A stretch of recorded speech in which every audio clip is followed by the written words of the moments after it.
Manchester United memulai era baru di bawah Ruben Amorim dengan hasil imbang 1-1 melawan Ipswich Town. Debut Amorim sebagai pelatih Manchester United mengedarkan kombinasi optimisme dan peringatan akan perjalanan panjang yang masih harus ditempuh. Pertandingan tersebut memberi gambaran sekilas tentang filosofi taktis sang pelatih Portugal, meski penerapannya masih jauh dari kata sempurna. Hasil ini mungkin belum memenuhi ekspektasi, tetapi perlu diingat bahwa setiap perubahan besar membutuhkan waktu. Ruben Amorim tentunya masih mencari formula terbaik untuk menyatukan gaya permainannya dengan karakter pemain yang ada. Simak lebih jauh ulasan profil, taktik, dan potensi yang ditawarkan Ruben Amorim bagi Manchester United.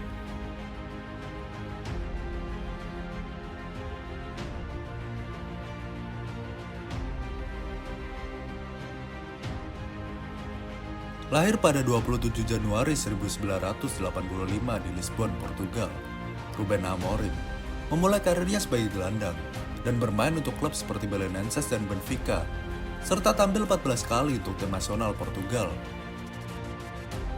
Setelah pensiun sebagai pemain sepak bola profesional, pada tahun 2018, ia memulai karir kepelatihannya di klub Casapia yang berlaga di divisi ketiga Liga Portugal.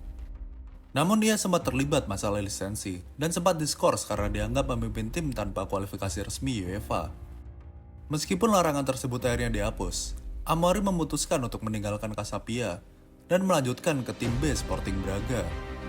Dan performa impresifnya di Sporting Braga B mengantarnya ke tim utama Braga pada Desember 2019. Hingga bulan Maret 2020, dalam 13 pertandingan bersama Braga, Amorim menunjukkan kualitasnya dengan meraih 10 kemenangan. Hebatnya lagi, kemenangan tersebut didapat atas klub tradisional seperti Porto, Sporting Lisbon, dan Benfica, termasuk juga memenangkan trofi Piala Liga Portugal.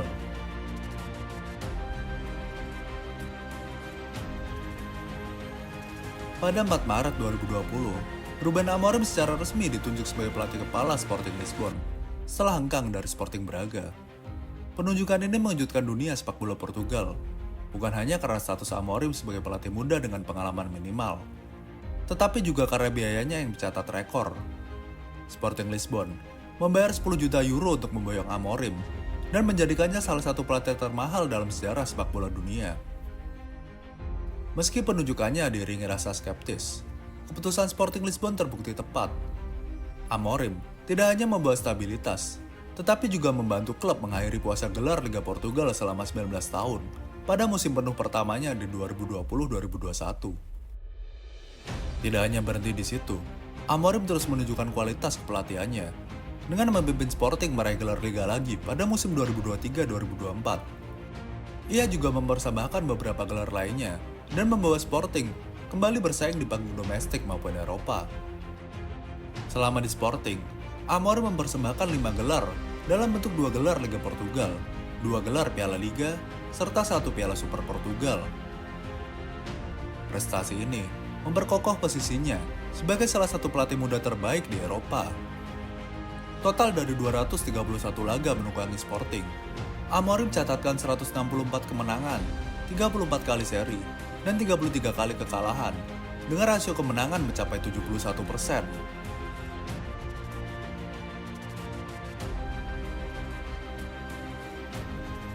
Saat pertama kali ditunjuk pada 2020, Sporting baru saja kehilangan bintang mereka Bruno Fernandes yang hijrah ke Manchester United.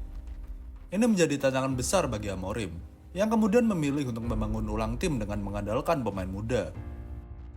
Di musim 2020-2021, Amorim mendatangkan Pedro Porro sebagai pemain pinjaman dari Manchester City dan mengandalkan Matheus Nunes di lini tengah. Pemain muda akademi seperti Thiago Thomas dan Nuno Mendes juga diberi kesempatan tampil, serta Pedro Gonçalves yang menjadi kunci sukses Sporting pada musim itu, dengan mencetak banyak gol dan membawa Sporting meraih gelar liga pertama mereka dalam 19 tahun terakhir. Salah satu ciri khas dari gaya kepelatihan Amorim adalah kepercayaannya pada pemain muda. Di bawah arahan Amorim, pemain muda tak hanya mendapatkan kesempatan, tetapi juga diarahkan dengan sangat baik hingga mencapai potensi terbaik mereka. Keputusan Amorim ini memang berisiko, namun hasilnya membuktikan bahwa ia mampu mengubah talenta mentah menjadi pilar tim utama. Kemampuan Amorim dalam memanfaatkan pemain akademi menjadikan Sporting sebagai klub yang mampu menghasilkan keuntungan besar dari pengembangan pemain muda. Bagi Manchester United, yang juga terkenal dengan talenta akademi mereka, kemampuan Amorim ini merupakan daya tarik tersendiri. Kesuksesan Sporting tidak hanya menarik perhatian, tetapi juga menjadi peluang keuntungan finansial. Penjualan beberapa pemain muda berbakat, sebut saja Nuno Mendes, Pedro Porro, Matheus Nunes, dan Manuel Ugarte, memberikan keuntungan besar bagi Sporting.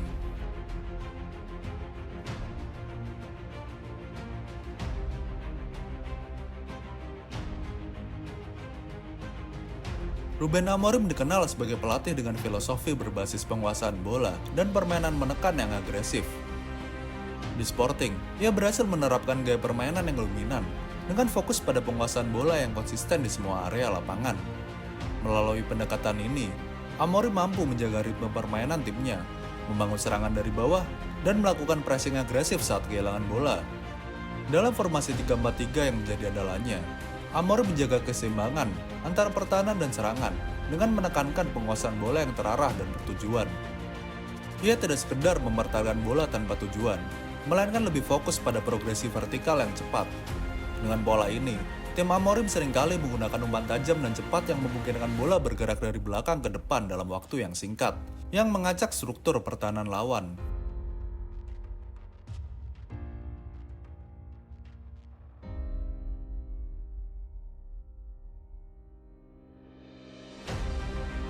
Ketika di bawah asuhan Erik ten Hag, Manchester United mengalami masalah identitas permainan. Meskipun ten Hag mencoba membawa gaya permainan pressing, skuad United kerap kali gagal dalam implementasinya. Dalam banyak pertandingan, United gagal menjalankan strategi ini dengan efektif. Para pemain terlihat kesulitan untuk berkoordinasi dalam melakukan tekanan, yang mengakibatkan mereka seringkali terjebak dalam situasi di mana lawan dapat dengan mudah melewati mereka. Ketidakmampuan untuk memberi pressing dengan baik menyebabkan hilangnya banyak peluang untuk merebut bola kembali. Tim yang seharusnya tampil agresif justru tampil lebih defensif, dan ini berimbas pada mentalitas tim di lapangan. Para pemain terlihat kurang percaya diri dan enggan untuk mengambil resiko, yang membuat permainan mereka semakin monoton. Selain masalah pressing, Manchester United di bawah ten Hag juga menunjukkan kebingungan dalam pendekatan permainan mereka. Di satu sisi, mereka mencoba bermain dari belakang dengan membangun serangan melalui penguasaan bola. Namun di sisi lain, seringkali mereka memilih untuk mengirimkan bola panjang tanpa struktur yang jelas. Hal ini menciptakan ketidakpastian di lini tengah dan lini serang, di mana para pemain tampak bingung mengenai peran dan tugas mereka. Kehadiran Ruben Amorim sebagai pelatih Manchester United diperkirakan bisa langsung memberikan dampak positif bagi tim. Ada optimisme bahwa penyesuaian sederhana dalam struktur taktik bisa meningkatkan performa mereka. Amorim membangun timnya berdasarkan 3 elemen kunci: pressing, rotasi posisi, dan pergerakan yang proaktif. Saat tim kehilangan bola, mereka segera melakukan pressing tinggi untuk berebut bola kembali dengan cepat. Para pemain diharapkan berotasi posisi untuk menjaga ketat pemain lawan, membuat United tetap aktif dan agresif dalam bertahan. Pada fase menyerang, pergerakan pemain selalu terstruktur dan terarah, menciptakan jalur umpan yang jelas dan mempercepat serangan. Namun, keberhasilan taktik ini akan bergantung pada ketahanan fisik dan kemampuan para pemain United untuk menjalankan pola pergerakan tanpa bola yang disiplin, serta ketajaman para penyerang untuk menyelesaikan peluang dari umpan silang atau umpan tarik. Maka dari itu, usai laga debutnya, Amorim menyeratkan para pemainnya untuk sedikit lebih menderita ke depannya. Jika dapat diterapkan dengan baik, pendekatan ini bisa memberikan dinamika serangan baru bagi Manchester United, yang selama ini dinilai kurang eksplosif di bawah ten Hag.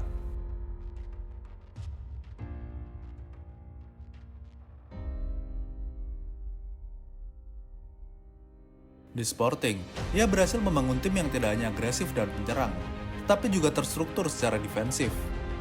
Kunci keberhasilannya terletak pada formasi dasar 3-4-3 yang dapat bertransformasi menjadi 4-3-3, 5-2-3, bahkan 3-2-5 tergantung situasi pertandingan.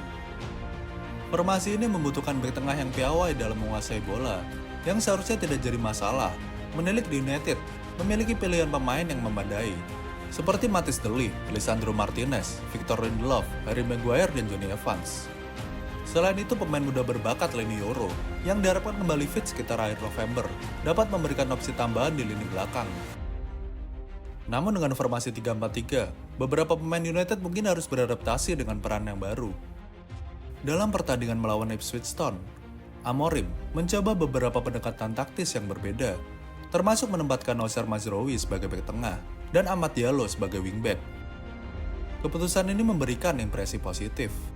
Dipercaya bermain sebagai satu dari 3 bek tengah dalam formasi 3-4-3, Mazraoui tampil dengan elegansi dan ketenangan.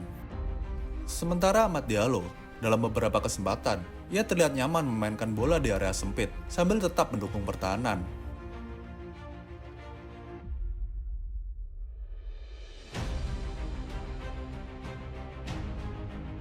Salah satu tugas utama Amorim adalah meningkatkan produktivitas penyerang tengah United, seperti Joshua Zirkzee, Marcus Rashford, dan Rasmus Højlund. Meski ketiganya memiliki kemampuan individu yang mumpuni, Amorim perlu mengimplementasikan pola serangan yang lebih terstruktur untuk mengatasi masalah dalam menembus tim-tim dengan pertahanan rendah, seperti apa yang dilakukan dengan Victor Gyökeres di Sporting. Skema Amorim yang menggunakan 2 pemain nomor 10 yang fleksibel bisa menjadi kunci, mengingat kreativitas dari Bruno Fernandes, Mason Mount, atau bahkan Christian Eriksen di posisi ini. Selain itu masih ada Alejandro Garnacho yang juga bisa menjadi opsi seperti di laga menghadapi Ipswich. Mengingat tidak ada tempat bagi posisi sayap klasik di formasinya, Amorim dapat membantu Garnacho seperti Francisco Trincao di Sporting, dengan memberikan Garnacho peran untuk memberikan pressing konstan pada lawan, sembari melakukan penetrasi memanfaatkan kecepatan dan kontrol bolanya.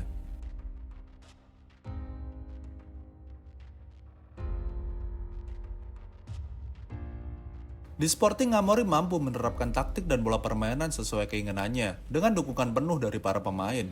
Situasi ini mungkin berubah di United, di mana ada lebih banyak tekanan dari bintang-bintang mahal yang terkadang punya ekspektasi tinggi terhadap waktu bermain mereka dan peran yang ingin mereka jalankan. Budaya diva atau pemain dengan status tinggi yang kerap meminta perlakuan khusus bisa menjadi tantangan bagi Amorim, mengingat latar belakangnya melatih di liga yang tidak memiliki atmosfer sebesar Premier League. Selain itu, Amorim terkenal memiliki preferensi terhadap para pemain-pemain tertentu yang menurutnya sesuai dengan filosofinya, dan ia seringkali enggan menggantikan mereka. Sifat kekeh atau teguh ini mungkin akan menjadi masalah bila performa tim tidak sesuai harapan. Amorim perlu menyesuaikan pendekatannya untuk memastikan dirinya tidak kehilangan kepercayaan dari skuad yang lebih besar dan beragam di United.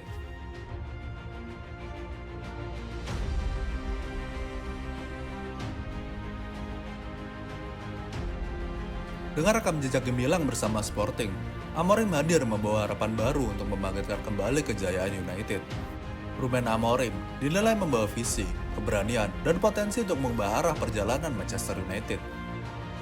Namun, bukankah narasi yang sama pernah kita dengar ketika Erik ten Hag pertama kali datang? Saat ten Hag diperkenalkan, dia dipuji sebagai pelatih visioner dengan gaya permainan menyerang dan struktur disiplin yang kuat. Pendukung United percaya ia adalah orang yang tepat untuk mengembalikan klub ke puncak sepak bola dunia. Faktanya, di awal terlihat menjanjikan, sebelum realitas berat Premier League dan tekanan media mulai menghancurkan ekspektasi yang dibangun. Kini, cerita yang sama diulang. Amorim, dengan prestasinya bersama Sporting, mengakhiri 19 tahun puasa gelar Liga dan menghasilkan bintang-bintang muda, dipuji sebagai pilihan ideal. Lantas, apakah United benar-benar membeli solusi atau sekedar harapan baru untuk menutupi masalah yang sama? Tentunya hanya waktu yang bisa menjawab.